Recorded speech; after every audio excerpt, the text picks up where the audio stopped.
Welcome to STEM Now News. I'm Laura DiDio. STEM Now brings you the latest news and features in science, technology, engineering, and mathematics. In its March 14th, 2025 issue, Science magazine reported that NIH is set to terminate all grants funding health-related projects in South Africa.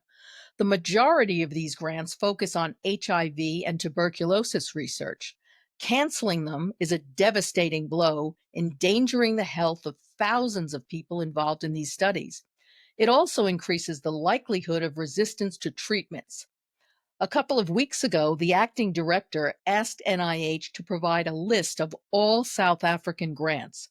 Those grants on crucial issues like vaccine hesitancy were terminated within a few days.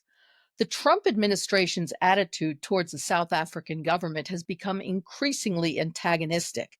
It claims white Afrikaners are victims of racism, and it's directing the U.S. State Department to create a refugee program for the white Afrikaners.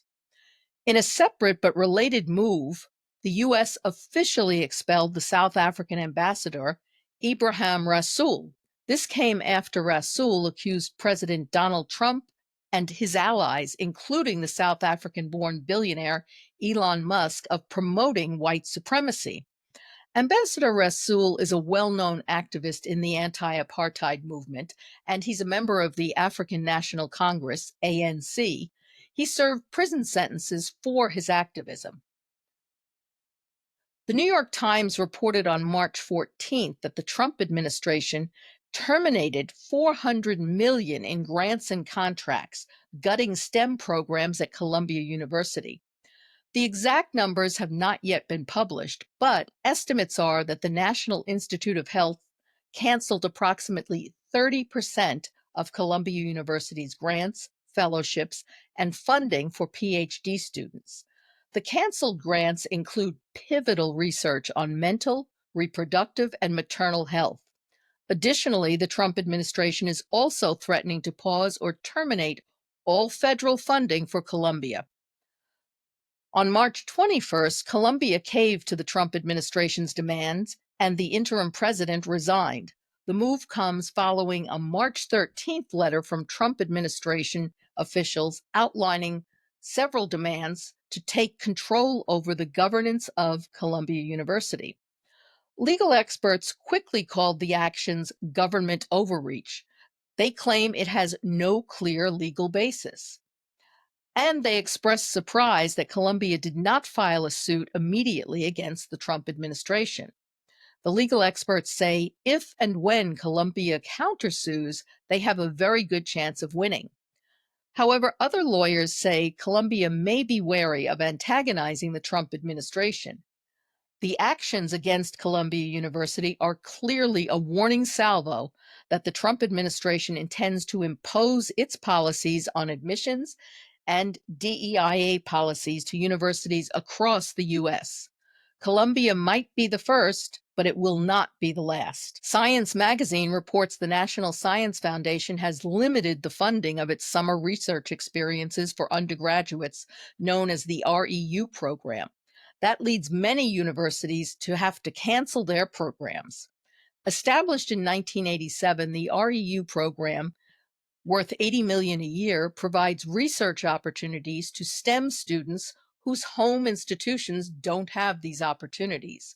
The REU programs canceled for the summer of 2025 include Cornell University, Rutgers University, Johns Hopkins University, the University of California, Merced, the University of Chicago, and the University of California, Davis.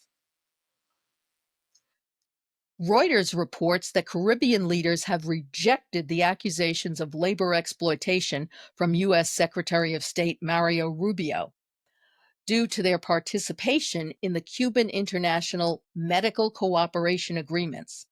These deals let Caribbean countries hire Cuban medical professionals, such as doctors, biomedical engineers, and technicians, to provide critical health care necessary to treat their populations. There are currently about 24,000 Cuban doctors working in 56 Caribbean countries. Cuban doctors in the St. Vincent and Grenadines run a hemodialysis program to treat kidney failure, for example. The Caribbean countries sorely lack medical personnel because it's expensive to train them, and many Caribbean medics get recruited by wealthier countries like the United States, Canada, and Great Britain. Rubio has threatened to restrict the U.S. visas of Caribbean leaders and their families if they do not terminate the agreements with the Cuban government. The visa restrictions have already been imposed on Cuban and Venezuelan officials. Keith Rowley, the Prime Minister of Trinidad and Tobago, and Ralph Gonsalves, the Prime Minister of the St. Vincent and Grenadines, have both publicly stated that they will lose their visas rather than deprive their people of this critical health care. Johns Hopkins University will fire approximately 2,200 employees at its Bloomberg School of Public Health, Johns Hopkins University School of Medicine, and its affiliated nonprofit association, JHPAGO.